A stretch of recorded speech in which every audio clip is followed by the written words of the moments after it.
Bienvenue sur Mosaïque Cristal. Pendant plusieurs mois, on a beaucoup parlé du projet Holosolis. Et puis depuis fin octobre, c'est un peu le silence radio, de quoi susciter des inquiétudes concernant la concrétisation sur l'Europole 2 à Ambach de cette gigafactory de production de cellules et panneaux photovoltaïques. Deux invités de marque sont là pour faire le point aujourd'hui. Jean-Jacob Boomvikers, président d'Holosolis, et Roland Roth, président de la communauté d'agglomération Sarreguemines-Confluence, qui soutient le projet depuis le début. Alors merci beaucoup à tous les deux d'être en direct sur Mosaïque Cristal. Ma première question est pour vous, Jean-Jacob Boomvikers, évidemment. Est-ce que vous projetez toujours d'implanter votre usine à Ambach? J'ai une réponse extrêmement simple, oui, absolument. Et on va en parler plus en détail dans cette émission, mais pour planter le décor et retracer les enjeux, je vous propose de regarder la genèse de ce projet à travers un reportage réalisé par Emilia Zell.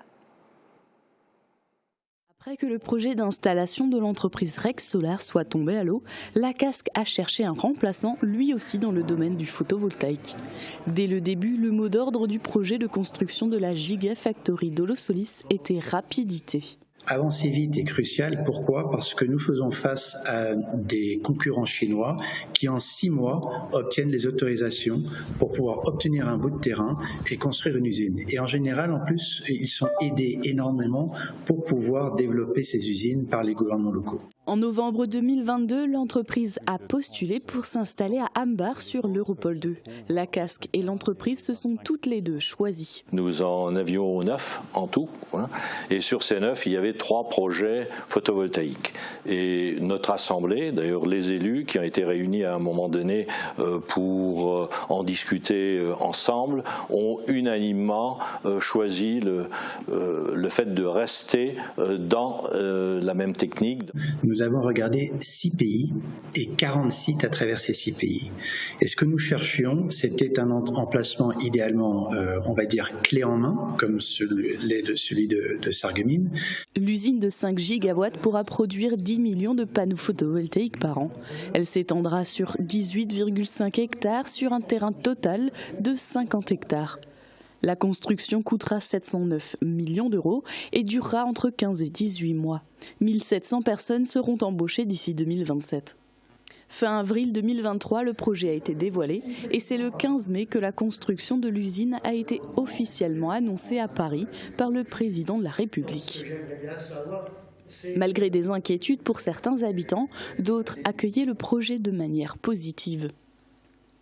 Je pense que c'est quelque chose d'extraordinaire pour la région.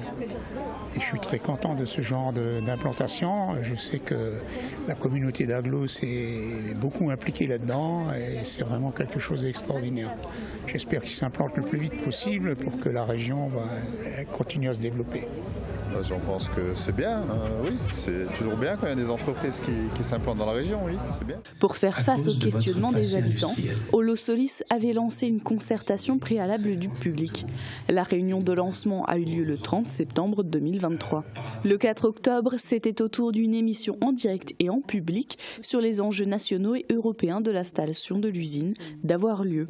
L'équipe d'Holosolis s'est même rendue sur le marché des producteurs de Sarreguemines le 8 octobre pour rencontrer les habitants. Pour compléter cette concertation, plusieurs ateliers ont été organisés. Le 10 octobre avait lieu le premier atelier sur le thème de l'environnement. Environnement de protection, avec des systèmes, on appelle le capotage, c'est des protections typiquement en plexiglas ou autres autour de tous les bains chimiques pour éviter tout contact direct avec les opérateurs qui travaillent.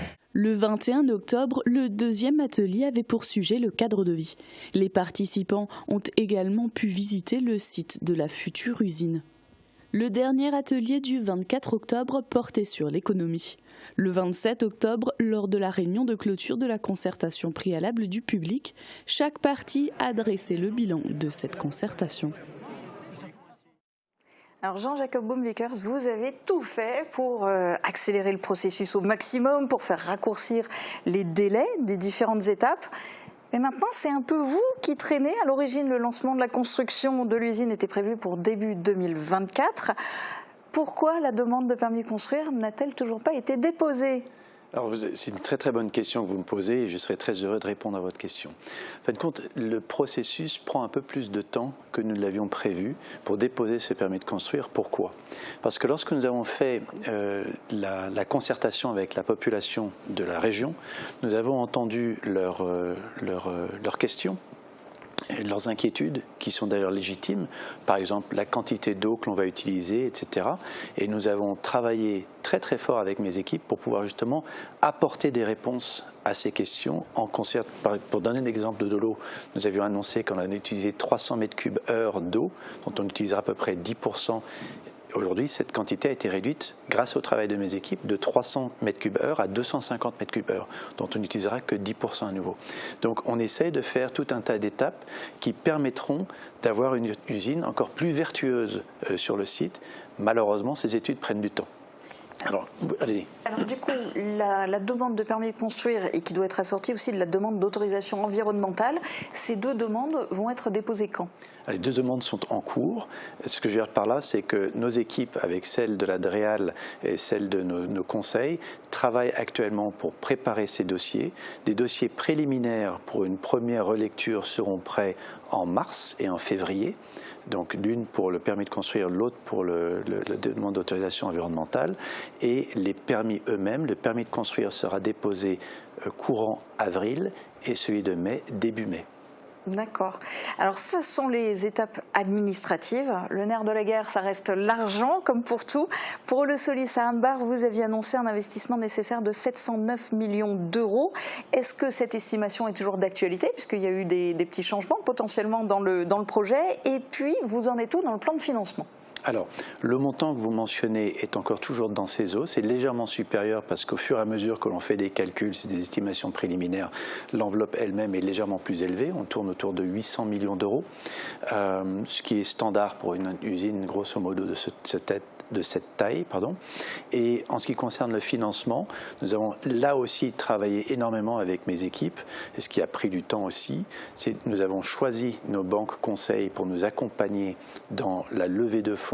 Il y a en fin de compte 3 sources de financement. La première, c'est les levées de fonds d'investisseurs qui nous apportent des fonds, de la dette que l'on va devoir prendre et également des subventions. Est-ce que vous allez ouvrir aussi aux petits porteurs, aux petits actionnaires? Alors c'est une bonne question. Aujourd'hui, ce n'est pas quelque chose qui est prévu, mais l'idée vaut la peine d'être étudiée. Donc on pourra en discuter avec d'une part nos actionnaires, mais également avec la région, pour voir si c'est quelque chose à faire. On en avait déjà parlé par le passé, et c'est quelque chose qui est très compliqué à faire à cause du fait que l'on devra répondre à tout un tas de normes financières. Donc ça va peut-être prendre énormément de temps et raccourcir le projet. Donc il faudra voir. Mais ce n'est pas à l'ordre du jour pour le moment. Et par rapport à ces différents partenaires et ce que vous devez réunir comme fonds, vous en êtes où? Vous avez atteint quel montant? Alors, c'est trop tôt pour parler de montant. Pour vous expliquer la procédure, on fait d'abord une première levée de fonds qui s'appelle classiquement une série A, qui va lever une somme nécessaire pour faire tout le reste des études pour le design de l'usine. Comme vous le savez, c'est une usine colossale, c'est un terrain de 50 hectares. La totalité des bâtiments va représenter 18 hectares de bâtiments. Imaginez-vous ça, dans 3 grands bâtiments distincts. Donc la quantité d'études qu'il faut faire pour faire un permis de construire et ensuite pour déterminer où sont toutes les canalisations, et je vous en passe tous les détails. Rappelez-vous, c'est des salles blanches qu'on va mettre à l'intérieur. C'est extrêmement complexe. Tout cela prend beaucoup de temps et d'argent. Donc c'est ce que l'on va faire après avoir déposé les permis de construire. Parce que vous avez d'abord une étude, un permis de construire qui est un document relativement simple, mais ensuite tout le détail de toutes les canalisations, de toute l'électricité qu'il faut faire. Donc ça sera une première levée de fonds qui aura lieu courant mai-juin, et une deuxième levée de fonds qui, elle, va financer la construction de l'usine à partir du début de l'année prochaine. Et à chaque fois, il y a une combinaison d'apports en fonds propres d'actionnaires et également de subventions que l'on a reçues de l'État et de la région. Alors vous venez d'évoquer les superficies qui effectivement sont conséquentes.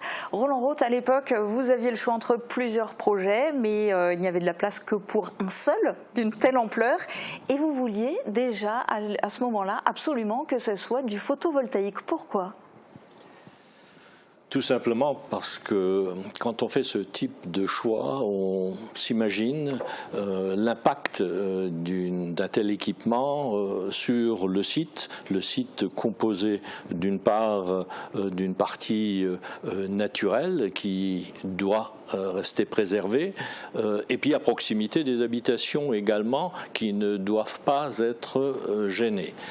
Le photovoltaïque était pour nous un choix, je dirais également lié à la teneur du tissu économique actuel sur notre territoire. Nous sommes à 70% pratiquement liés à l'automobile et la diversification nous convenait parfaitement. Donc ça c'est un élément essentiel. Ensuite, nous souhaitons également politiquement nous associer à cette transition énergétique et nous voyons d'un très bon œil le fait de fabriquer ces panneaux en Europe et notamment chez nous pour le marché européen. Donc voilà quelques-uns des critères qui ont été mis en avant par une assemblée, parce que c'est la première fois que j'ai fait cet exercice-là. Je n'ai jamais été en situation d'avoir 9 projets différents. Oui, parce qu'au départ, vous vouliez du photovoltaïque, mais une fois que vous aviez choisi ça, vous avez eu plusieurs candidats. C'est ça. Et vous avez dû choisir, puisque, encore une fois, il y avait de la place que pour un seul, vu l'ampleur, vu les superficies. Vous êtes toujours content d'avoir choisi Holosolis ? Très content. C'est dur en face de lui de lui dire que vous regrettez de toute façon. Non, mais je peux le dire en toute transparence, d'ailleurs parce que la collaboration est excellente. Je crois que la confiance règne de part et d'autre. Nous travaillons dans une transparence totale, ce qui me convient très bien. Donc pour l'instant, je suis ravi. Alors ceci dit, tout n'est pas rose. Le but d'Holosolis, c'est à terme de produire 10 millions de panneaux photovoltaïques par an, mais cela fait déjà des mois que le secteur européen du photovoltaïque est ravagé. À cause du plan américain en faveur de la transition énergétique, la Chine ne peut plus exporter ses panneaux solaires aux États-Unis. Du coup, elle inonde le marché européen en bradant les prix. Et malgré cela, on estime qu'aux Pays-Bas, il serait actuellement stocké tellement de modules chinois qu'il y en aurait assez pour couvrir la demande de toute l'Europe pendant 2 ans. Alors dans ce contexte, comment Holosolis pourrait réussir à vendre 10 millions de panneaux par an qui seront plus chers que les panneaux chinois ? Alors, ça tombe bien qu'ils ont besoin de 2 ans parce que nous allons construire notre usine, nos premiers panneaux sortiront dans 2 ans. Donc, en termes de timing, c'est parfait. Non, il faut effectivement, ce qui s'est passé, c'est que les États-Unis ont créé un plan de réinvestissement massif pour l'industrie américaine qui s'appelle l'IRA. Et ils se sont focalisés sur 3 industries absolument cruciales pour les États-Unis, pour n'importe quelle nation qui souhaite garder son indépendance. C'est le semi-conducteur, c'est l'énergie renouvelable et c'est le médicament, qui aujourd'hui était massivement exporté en dehors des États-Unis. Et les États-Unis ont fait ce qui était nécessaire pour les États-Unis. Ils ont créé ce plan massif qui s'appelle l'IRA. L'Europe a vu cela et a fait exactement la même chose. Aujourd'hui, l'Europe a fait le NZIA, qui s'appelle le Net Zero Industry Act, et qui justement encourage la création d'une industrie renouvelable photovoltaïque. Donc il y a... Ceci dit, on n'est quand même pas du tout dans les mêmes proportions, en tout cas à l'heure actuelle en Europe, parce qu'aux États-Unis, moi d'après les chiffres que j'ai trouvés, chaque watt de cellule solaire serait subventionné à hauteur de 4 cents et chaque module solaire à hauteur de 7 cents, à condition que les composants des panneaux soient fabriqués aux États-Unis. Alors du coup, est-ce que ça ne vous a pas donné envie de vous d'implanter votre usine outre-Atlantique, comme par exemple le fabricant suisse Meyer Burger, qui va démarrer sa production en Arizona au 2e trimestre de cette année et à Colorado Springs en fin d'année et qui s'apprête à fermer son usine implantée à Freiberg en Allemagne. Alors, je connais bien cette entreprise parce que ça fait 16 ans que je suis dans cette industrie. Je sais également qu'ils veulent monter une usine aux États-Unis et s'ils souhaitent le faire, c'est leur choix. Notre choix, c'est d'installer une usine en Europe. Il faut également savoir que le président de cette entreprise est très bon pour faire de grandes annonces fracassantes et dans la presse pour que 3 jours plus tard, il soit dans le gouvernement allemand en train d'exiger des choses. Donc je pense que ça a quand même méchamment fait chuter ses actions. Hein. Bien sûr, mais ces actions n'étaient déjà pas très hautes, donc ça n'a pas fait chuter beaucoup plus que cela. Il faut savoir aujourd'hui que ces acteurs comme cette société dont vous parlez sont dans une situation financière catastrophique à cause justement de ce dumping massif des Chinois. Et donc il faut agir au niveau de ce marché et de créer des règles. C'est ce que nous demandons et c'est ce qui est en train d'être fait par le NZIA. Le NZIA, comme je vous le rappelle, exige que 40% des panneaux photovoltaïques fabriqués et installés en Europe d'ici 2030 soient fabriqués en Europe. Et c'est là-dessus qu'on se base. Malheureusement, ce timing de ces règles sont trop lentes pour une société comme Meyer Burger qui aujourd'hui a besoin d'avoir des débouchés. Et oui, la Chine a inondé le marché européen pour beaucoup de panneaux photovoltaïques, pour 2 raisons. D'abord, le marché américain était bloqué pour des raisons de dumping. Les Américains ont des règles qui sont extrêmement claires et précises et que les Américains implémentent tout de suite. Ils mettent des règles très claires, ils demandent que vous donniez des détails sur vos coûts, et si vous ne donnez pas vos coûts, vous avez un avertissement, soit vous coopérez, soit d'un coup je vous donne une taxe de 250% à l'entrée. À bon entendeur, salut. L'Europe ne fait pas ça. Pour moi, je pense que c'est dommage. Ça permettrait de protéger un petit peu notre industrie. Et c'est ce que des acteurs comme Günther Erfurt, de la société dont vous parlez, demandent.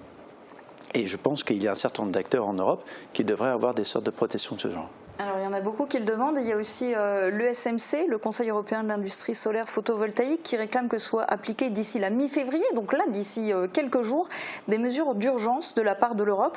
Le directeur politique de l'ESMC affirme « Nous avons besoin de mesures d'urgence robustes, puissantes et efficaces qui combleront la période jusqu'à ce que les incitations législatives, telles que la loi sur l'industrie zéro émission nette, entrent en vigueur et puissent du coup au moins en partie uniformiser les règles du jeu ».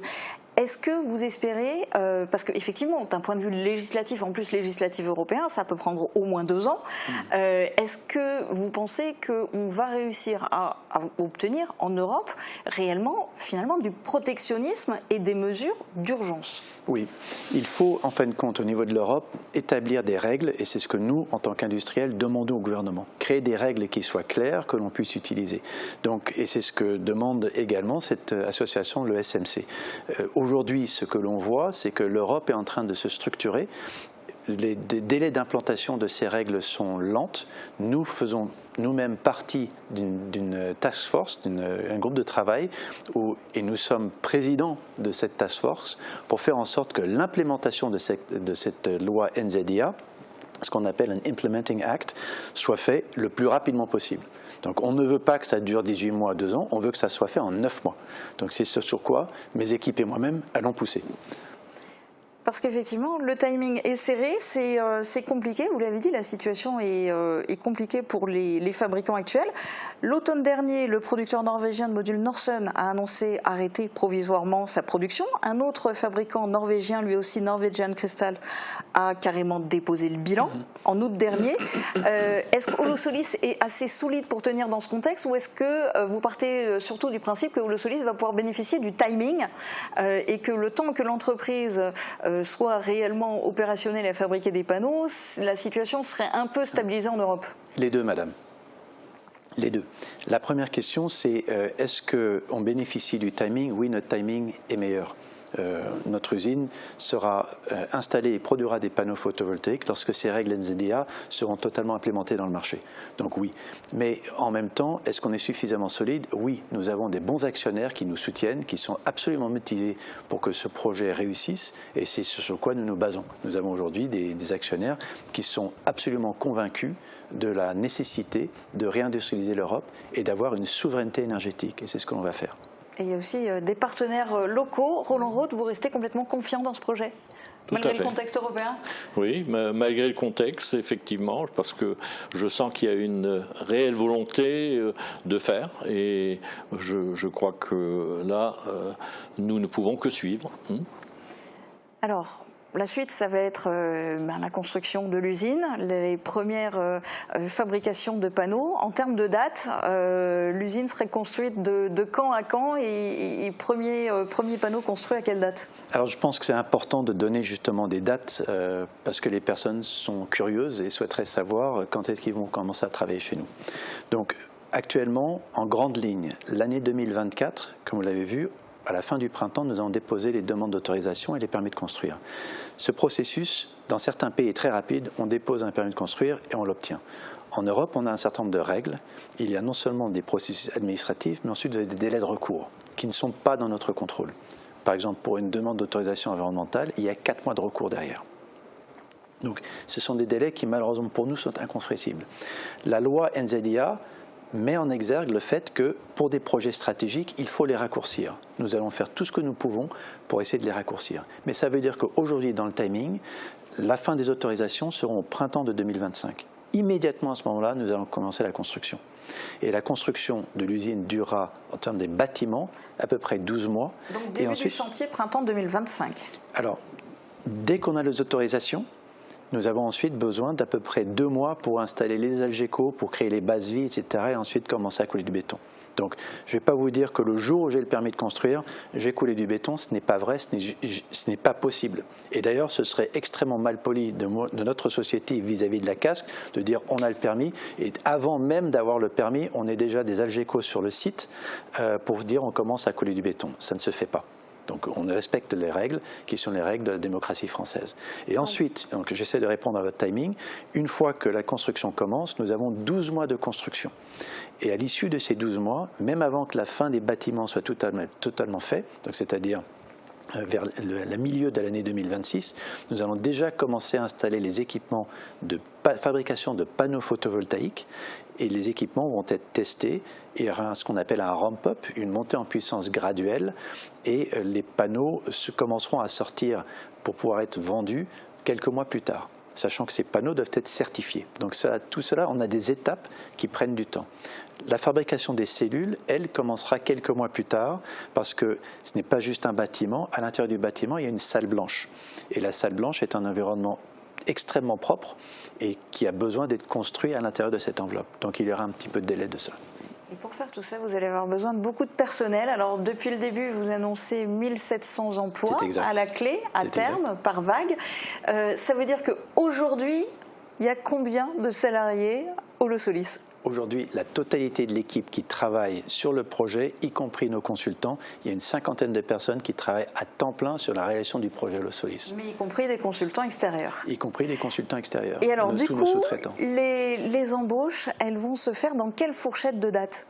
Alors, les premiers, comme vous l'avez indiqué, on veut embaucher 1700 personnes à terme sur le site lorsque les 3 lignes de production, chacune d'à peu près 1,6-1,8 gigawatts, seront en fonctionnement et fonctionneront 24 heures sur 24, 7 jours par semaine.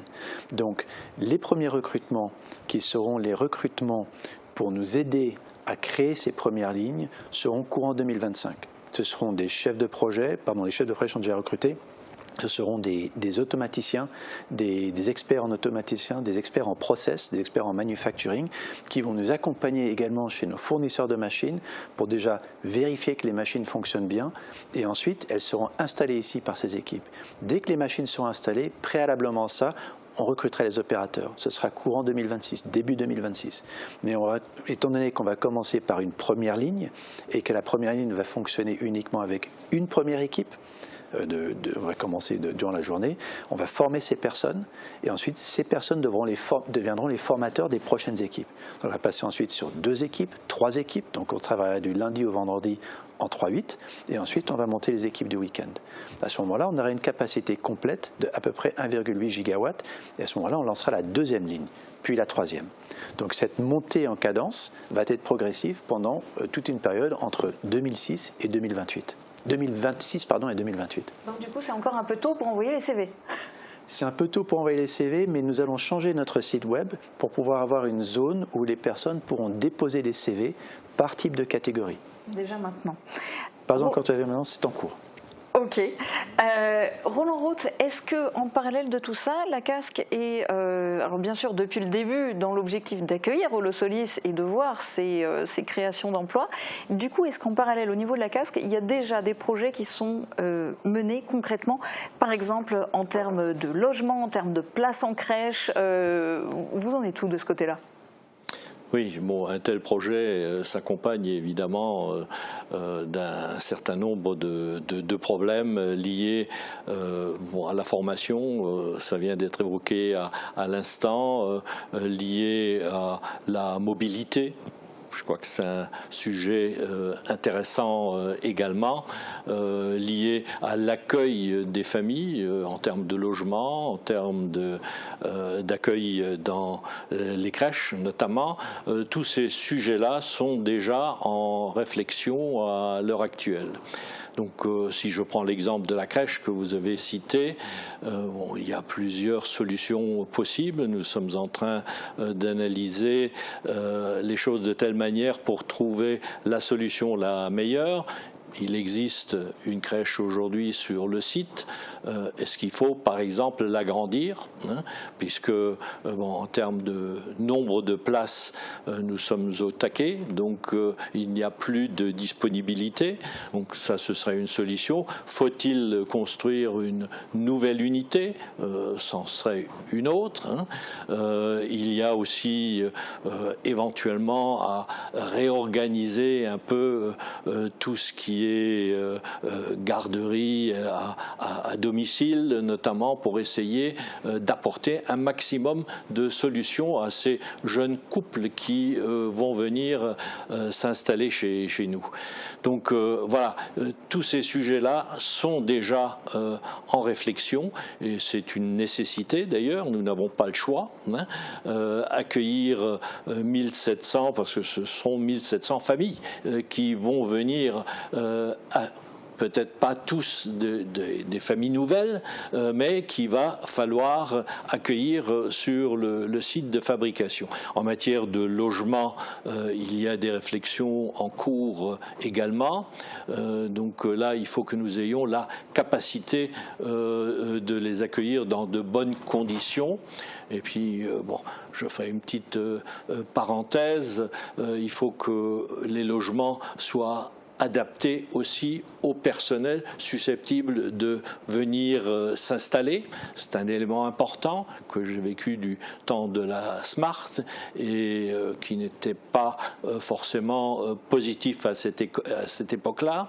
Donc il y a plein de choses qui sont en cours actuellement et ce sont des opérations parallèles qui doivent avancer en même temps que le projet, puisque le timing qui vient d'être annoncé, ce sera aussi le nôtre. Il faut que nous soyons prêts au moment où cette usine va démarrer. Oui, c'est un timing serré pour vous aussi.